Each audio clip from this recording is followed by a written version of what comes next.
കേരള സഭാ വാർത്തകൾ ആരംഭിക്കുന്നു. അറിയാം കേരള സഭയുടെ സ്പന്ദനങ്ങൾ വേഗത്തിൽ. വലിയൊരു ജനസമൂഹം കണ്ണീരിൽ കഴിയുമ്പോൾ എത്ര വലിയ തുറമുഖ പദ്ധതികൾ വന്നാലും അത് വികസനമായി അംഗീകരിക്കാനാവില്ലെന്ന നിലപാട് അറിയിച്ച് KCBC secretary general bishop doctor Alex Vadakkunthala.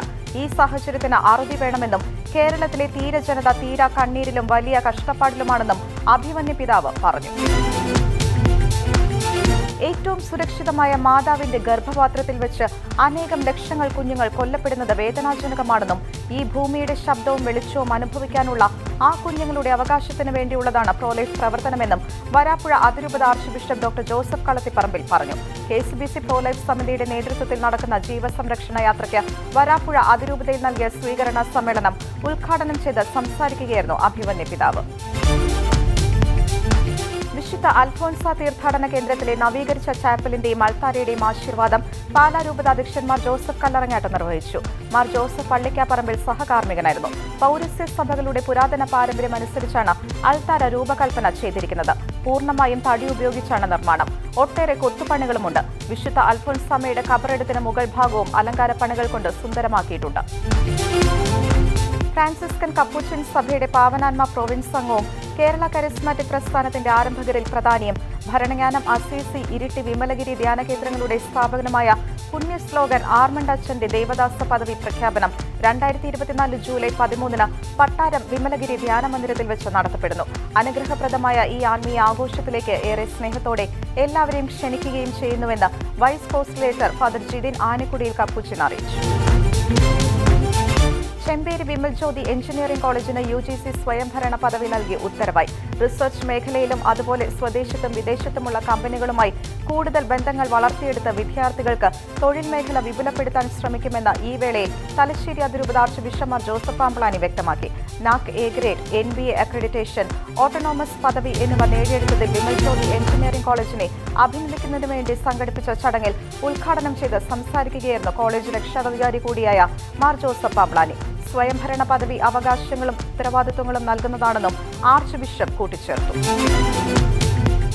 Kunnoth AKCC global secretary ചുമതലയേറ്റ അഡ്വക്കേറ്റ് ഷീജ സെബാസ്റ്റ്യനും ഗ്ലോബൽ അംഗം ബെന്നി പുതിയാമ്പുറത്തിനും AKCC കുന്നോത്ത് ഫൊറോന കമ്മിറ്റി സ്വീകരണം നൽകി. ഫൊറോന വികാരി ഫാദർ സെബാസ്റ്റ്യൻ മുക്കിലിക്കാട്ട് യോഗം ഉദ്ഘാടനം ചെയ്തു. ക്രൈസ്തവ വിദ്യാർത്ഥികൾക്ക് മതപരമായ ചടങ്ങുകളിൽ പങ്കെടുക്കുവാൻ പറ്റാത്ത വിധത്തിൽ സ്കൂൾ കുട്ടികൾക്കുള്ള പരിശീലന പരിപാടികൾ ഞായറാഴ്ചകളിൽ സംഘടിപ്പിക്കുന്നത് ഉപേക്ഷിക്കണമെന്നും യോഗം ആവശ്യപ്പെട്ടു. ക്രൈസ്തവ സമൂഹത്തിന്റെ സാമൂഹിക സാമ്പത്തിക പിന്നോക്കാവസ്ഥയെക്കുറിച്ച് പഠിക്കാൻ നിയമിതമായ JB കോശി കമ്മീഷൻ സമർപ്പിച്ച റിപ്പോർട്ട് ഉടൻ നടപ്പാക്കണമെന്ന് കത്തോലിക്ക കോൺഗ്രസ് ബത്തേരി ഫൊറോന സമിതി ആവശ്യപ്പെട്ടു. കമ്മീഷൻ റിപ്പോർട്ട് പ്രസിദ്ധീകരിക്കാൻ വൈകുന്നതും ക്രൈസ്തവ സമൂഹത്തിന് അർഹമായ പ്രാതിനിധ്യം നൽകാത്തതും ക്രൈസ്തവരോടുള്ള അവഗണനയാണെന്ന് യോഗം വിലയിരുത്തി. എത്രയും പെട്ടെന്ന് കമ്മീഷൻ റിപ്പോർട്ട് പ്രസിദ്ധീകരിക്കണമെന്നും സഭാ നേതൃത്വവുമായി കൂടിയാലോചിച്ച് ലഭിക്കേണ്ട ആനുകൂല്യങ്ങൾ ക്രൈസ്തവ സമൂഹത്തിന് ലഭിക്കുന്നുവെന്ന് ഉറപ്പുവരുത്തേണ്ടതാണെന്നും യോഗം ആവശ്യപ്പെട്ടു. KCCFKയുടെ ഗ്ലോബൽ മീറ്റ് കാരിസ് ഭവനിൽ വെച്ച് നടത്തപ്പെട്ടു. 100-ലേറെ പേർ അടങ്ങുന്ന സമൂഹമാണ് യോഗത്തിൽ പങ്കെടുത്തത്. Charis Bhavan superior reverend father Kurian Karikkal global meet ഉദ്ഘാടനം നിർവഹിച്ചു. SMIM KCYM പാലാ രൂപതയുടെ സുവർണ ജൂബിലി സമാപനാഘോഷം പാലാ സെന്റ് തോമസ് കോളേജ് ഓഡിറ്റോറിയത്തിൽ നടത്തപ്പെടുന്നു. 3000-ലധികം യുവജനങ്ങൾ പങ്കെടുക്കുന്ന സമാപന സമ്മേളനം ബിഷപ്പ് മാർ ജോസഫ് കല്ലറങ്ങാട്ട് ഉദ്ഘാടനം ചെയ്യും. മാർ ജോസഫ് പള്ളിക്കാപ്പറമ്പിൽ യുവജന പ്രസ്ഥാനത്തെ 50 വർഷങ്ങളിൽ നയിച്ച ഡയറക്ടർമാർ, യുവജന നേതാക്കൾ, വൈദികർ, യുവജനങ്ങൾ എന്നിവർ സമ്മേളനത്തിൽ പങ്കെടുക്കും. സുവർണ ജൂബിലി പ്രവർത്തനങ്ങളുടെ ഭാഗമായി സ്നേഹഭവന നിർമ്മാണം, പൊതിച്ചോറ് വിതരണം, മാർസ്ലീവ മെഡിസിറ്റിയിൽ രക്തദാനം, പഠന കിറ്റ് വിതരണം തുടങ്ങി നിരവധി സാമൂഹിക സേവന പരിപാടികളാണ് സംഘടിപ്പിച്ചിരിക്കുന്നത്. തലശ്ശേരി അതിരൂപത കുടുംബ കൂട്ടായ്മയുടെ ഫൊറോന തല ഉദ്ഘാടനം കൊയിനോനിയ 2024 പുലിക്കുരുമ്പ സെന്റ് അഗസ്റ്റിൻ ദേവാലയത്തിൽ വെച്ച് അഭിമന്യമാർ ജോസഫ് പാമ്പ്ളാനി പിതാവ് ഉദ്ഘാടനം ചെയ്തു. ഫൊറോന വികാരി ഫാദർ ജോർജ് കാഞ്ഞിരക്കാട്ട് സ്വാഗത പ്രസംഗവും വികാരി general reverend father Antony Muthukunnel അധ്യക്ഷതയും വഹിച്ചു. ചടങ്ങിൽ വികാരി general father Sebastian Palakuzhi, reverend father Joji Kakkaramattam എന്നിവർ ക്ലാസുകൾക്ക് നേതൃത്വം നൽകി.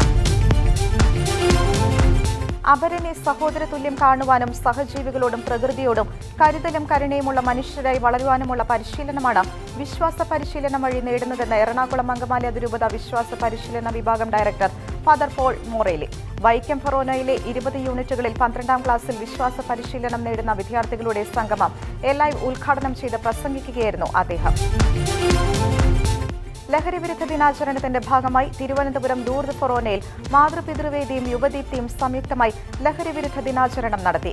ഫൊറോന വികാരി father Morly Kaithaparambil, director father Don Ponnattil തുടങ്ങിയവരുടെ നേതൃത്വത്തിലാണ് ലഹരിവിരുദ്ധ ദിനാചരണം നടത്തിയത്. റീത്തുകൾക്ക് അതീതമായി മുന്നേറുന്ന ധാർമ്മിക യുവജന പ്രസ്ഥാനത്തിന്റെ സംഗമവേദിയായി ധന്യന്മാർ ഇവാനിയോസ് തിരുമേനിയുടെ തീർത്ഥാടന പദയാത്ര. പുണ്യശ്ലോകനും ഭാഗ്യസ്മരണാർഹനുമായ ധന്യന്മാർ ഇവാനിയോസ് തിരുമേനിയുടെ 71ാം ഓർമ്മ പെരുന്നാളിനോടനുബന്ധിച്ച് MCYM കൊല്ലം വൈദിക ജില്ലാ സമിതിയുടെ നേതൃത്വത്തിൽ പുനരൈക്യത്തിന്റെ പിള്ളത്തൊട്ടിലായ കൊല്ലം തങ്കശ്ശേരി അരമന ദേവാലയത്തിൽ ദിവ്യബലിയോടെ ആരംഭിച്ച പദയാത്ര കൊല്ലം രൂപതാ മെത്രാൻ അഭിമന്യ ഡോക്ടർ പോൾ ആന്റണി മുല്ലശ്ശേരി പിതാവ് ഉദ്ഘാടനം നിർവഹിച്ചു. തുടർന്ന് ദേവദാസൻ ബിഷപ്പ് ജെറോം തീരദേശപാതയിലൂടെ കടന്നുപോയ പദയാത്രയ്ക്ക് KCYM കൊല്ലം രൂപതാ സമിതിയുടെ നേതൃത്വത്തിൽ തോപ്പ് ക്രിസ്ത്യാനികളുടെ സഹായമാതാവിന്റെ കുരിശടിയിൽ വെച്ച് സ്വീകരണം നൽകി. റാന്നി പെരുന്നാട്ടിൽ നിന്നും ആരംഭിച്ച 44ാമത് തീർത്ഥാടന പദയാത്രയ്ക്ക് മൈലം ദേവകരുണയുടെ മലങ്കര കത്തോലിക്ക ദേവാലയത്തിൽ വെച്ച് സ്വീകരണം നൽകി. ദേവാലയത്തിൽ അഭിവന്യ കർദിനാൾ മോറാൻമോർ ബെസേലിയോസ് ക്ലീമിസ് കാതോലിക്ക ബാവയുടെ മുഖ്യ കാർമ്മികത്വത്തിൽ ധൂപപ്രാർത്ഥനയും നടത്തി.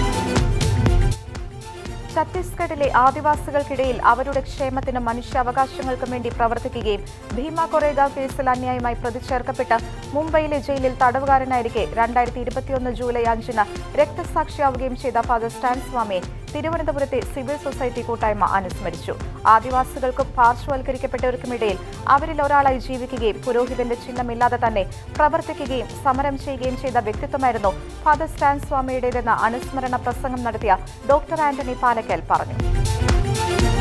കേരളത്തിലെ ലത്തീൻ കത്തോലിക്കരുടെ ഉന്നത നയരൂപീകരണ ഏകോപന സമിതിയായ Kerala region Latin Catholic council 43ാം ജനറൽ അസംബ്ലി എറണാകുളത്ത് ആശീർ ഭവനിൽ നടത്തപ്പെടുന്നു. മതബോധനവും മാധ്യമങ്ങളും സമുദായ ശാക്തീകരണത്തിന് എന്നതാണ് ത്രിദിന ജനറൽ അസംബ്ലിയുടെ പ്രധാന ചർച്ചാ വിഷയം. നിയമ വ്യവസായ വകുപ്പ് മന്ത്രി പി രാജീവ് അസംബ്ലി ഉദ്ഘാടനം ചെയ്തു. KRLCC president bishop doctor Varghese Chakkalakkal അധ്യക്ഷത വഹിച്ചു. കേരളത്തിലെ 12 ലത്തീൻ രൂപതകളുടെ മെത്രാന്മാരും വൈദിക പ്രമുഖരും ആത്മായ നേതാക്കളുമാണ് ഈ ത്രിദിന ജനറൽ അസംബ്ലിയിൽ പങ്കെടുക്കുന്നത്. Kerala council of churches faith and mission commission ഭാരവാഹികളെ തെരഞ്ഞെടുത്തു. Kerala council of churches faith and mission കമ്മീഷന്റെ ചെയർമാനായി റവറന്റ് ജോസ് കരിക്കവും വൈസ് ചെയർമാനായി ഫാദർ ബെന്യാമിൻ ശങ്കരത്തിലും കൺവീനറായി അഡ്വക്കേറ്റ് ജെറി ടി യേശുദാസും നിയമിതരായി. പരിശുദ്ധ പൗലോസ് ദ്വിതീയൻ ബാവ തിരുമേനിയുടെ ഓർമ്മയ്ക്കായി കുന്നംകുളം ഓർത്തഡോക്സ് പ്രവാസി അസോസിയേഷൻ ഏർപ്പെടുത്തിയ 3ാമത് സാന്ത്വന സ്പർശം അവാർഡിന് പാലക്കാട് ജില്ലയിലെ മണ്ണപ്ര മാർ ബെസേലിയോസ് ബാലഭവന്റെ പ്രധാന ചുമതല വഹിക്കുന്ന റവറന്റ് സിസ്റ്റർ എൽസ അർഹിയായി. കഴിഞ്ഞ 3 ദശാബ്ദങ്ങളായി ബാലഭവന്റെ പ്രവർത്തനങ്ങൾക്ക് നേതൃത്വം വഹിക്കുകയായിരുന്നു സിസ്റ്റർ. അനാഥരായ പെൺകുഞ്ഞുങ്ങളെയും ആദിവാസി കുഞ്ഞുങ്ങളെയും സംരക്ഷിക്കുന്നതോടൊപ്പം അവർക്ക് വിദ്യാഭ്യാസം നൽകി സമൂഹത്തിന്റെ ഉന്നതിയിലേക്ക് എത്തിക്കുവാനും സിസ്റ്റർ കാണിക്കുന്ന പ്രവർത്തനം മാതൃകാപരമാണെന്ന് അഭിമന്യ ഡോക്ടർ ഗീവർഗീസ് മാർ യൂലിയോസ് മെത്രാപ്പൊലീത്ത അധ്യക്ഷനായ ജൂറി വിലയിരുത്തി. പുണ്യവാനായ കാട്ടുമങ്ങാട്ട് വലിയ ബാവയുടെ 222ാമത് ശ്രാദ്ധ പെരുന്നാളിൽ തേവനാൽ താഴ്വരയിലെ മാർ ബഹനാൻ ദയറ ചാപ്പലിൽ ഇടവകാംഗവും പൗരസ്ത്യ ഓർത്തഡോക്സ് ക്രൈസ്തവ യുവജന പ്രസ്ഥാനം കേന്ദ്ര ജനറൽ സെക്രട്ടറിയുമായ ഫാദർ ബിജു ഏലിയാസ് വിശുദ്ധ കുർബാന അർപ്പിച്ചു. പുലിക്കോട്ടിൽ ജോസഫ് മാർ ദിവന്നാസ്യൂസ് മലങ്കര മെത്രാപ്പൊലീത്തയെയും പരിശുദ്ധ ബെസേലിയോസ് മാർത്തോമ പൗലോസ് ദ്വിതീയൻ കാതോലിക്ക ബാവയുടെയും സംയുക്ത ഓർമ്മ പെരുന്നാളിന്റെ ഭാഗമായി പ്രത്യേക ധൂപപ്രാർത്ഥനയും അനുസ്മരണ ശുശ്രൂഷയും നടത്തപ്പെട്ടു. ഫാദർ KT ഏലിയാസ്, വികാരി ഫാദർ TP കുര്യൻ തളിയച്ചിറ എന്നിവർ സഹകാർമ്മികരായി. ആശീർവാദം, നേർച്ച, കൊടിയിറക്കം എന്നിവയോടെ പെരുന്നാൾ ചടങ്ങുകൾ സമാപിച്ചു. പരിശുദ്ധ പൗലോസ് ദ്വിതീയൻ ബാവ തിരുമേനിയുടെ 3ാം ഓർമ്മ പെരുന്നാളിനോടനുബന്ധിച്ച് കുന്നംകുളം ഓർത്തഡോക്സ് പ്രവാസി അസോസിയേഷൻ നടത്തിയ ഡോക്യുമെന്ററി മത്സരത്തിൽ ശ്രീ ജസ്റ്റിൻ തോമസ് കോന്നി തുമ്പമൺ 1ാം സ്ഥാനവും ശ്രീ ജോജോ P ജോൺ പുതുപ്പള്ളി കോട്ടയം 2ാം സ്ഥാനവും OCYM main road church Kunnamkulam 3ാം സ്ഥാനവും കരസ്ഥമാക്കി. വിജയികൾക്ക് കുന്നംകുളം ഭദ്രാശ്രമ അരമനയിൽ വെച്ച് നടക്കുന്ന അനുസ്മരണ സമ്മേളനത്തിൽ അവാർഡുകൾ വിതരണം ചെയ്യും. സന്നദ്ധ സംഘടനകളുടെ കൂട്ടായ്മയായ നാഷണൽ NGO കോൺഫെഡറേഷനും കോട്ടപ്പുറം ഇന്റഗ്രേറ്റഡ് ഡെവലപ്മെന്റ് സൊസൈറ്റിയും സംയുക്തമായി സാമ്പത്തിക സഹായത്തോടെ തയ്യൽ മെഷീൻ വിതരണം ചെയ്തു. കോട്ടപ്പുറം കിഡ്സ് ക്യാമ്പസിൽ നടത്തിയ യോഗത്തിൽ തയ്യൽ മെഷീൻ വിതരണോദ്ഘാടനം ബെന്നി ബഹനാൻ MP നിർവഹിച്ചു. കോട്ടപ്പുറം രൂപത വികാരി ജനറൽ മോൺസിഞ്ഞോർ റോക്കി റോബി കളത്തിൽ അധ്യക്ഷത വഹിച്ചു. NABH 4ാം തവണയും തുടർച്ചയായി ലഭിച്ച സ്ഥാപനം എന്ന അപൂർവ നേട്ടം കരസ്ഥമാക്കി അമല ആയുർവേദ ആശുപത്രി. ദേശീയ ഗുണനിലവാര ഏജൻസിയായ NABHന്റെ കർശന പരിശോധനകൾ പൂർത്തിയാക്കിയാണ് ആയുഷ് വിഭാഗത്തിലെ ഈ അംഗീകാരം നേടിയത്. കേരള ടൂറിസത്തിന്റെ ആയുർ ഡയമണ്ട്, ഗ്രീൻ ലീഫ് എന്നിവയും കൂടാതെ GMP, ISO എന്നീ അംഗീകാരങ്ങളും ഇതിനോടകം അമല ആയുർവേദ ആശുപത്രി കരസ്ഥമാക്കിയിട്ടുണ്ട്. കാലഘട്ടത്തിനനുസൃതമായി സ്വകാര്യ വിദ്യാഭ്യാസ മേഖലയിൽ പുതിയ കോഴ്സുകൾ അനുവദിക്കുന്നതിനും സ്വകാര്യ യൂണിവേഴ്സിറ്റികൾക്ക് അംഗീകാരം നൽകുന്നതിനുമുള്ള ബിൽ ഉടൻ സംസ്ഥാന മന്ത്രിസഭ പരിഗണിക്കുമെന്ന് വ്യവസായ വകുപ്പ് മന്ത്രി P. രാജീവ് പറഞ്ഞു. കേരള ലത്തീൻ കത്തോലിക്ക സഭയുടെ ഉന്നത നയരൂപീകരണ ഏകോപന സമിതിയായ കേരള റീജിയൻ ലാറ്റിൻ കാത്തലിക് കൗൺസിലിന്റെ 43ാമത് ജനറൽ അസംബ്ലി ഉദ്ഘാടനം ചെയ്ത് സംസാരിക്കുകയായിരുന്നു അദ്ദേഹം. കേരള സഭാ വാർത്തകൾ സമാപിക്കുന്നു. നന്ദി, നമസ്കാരം.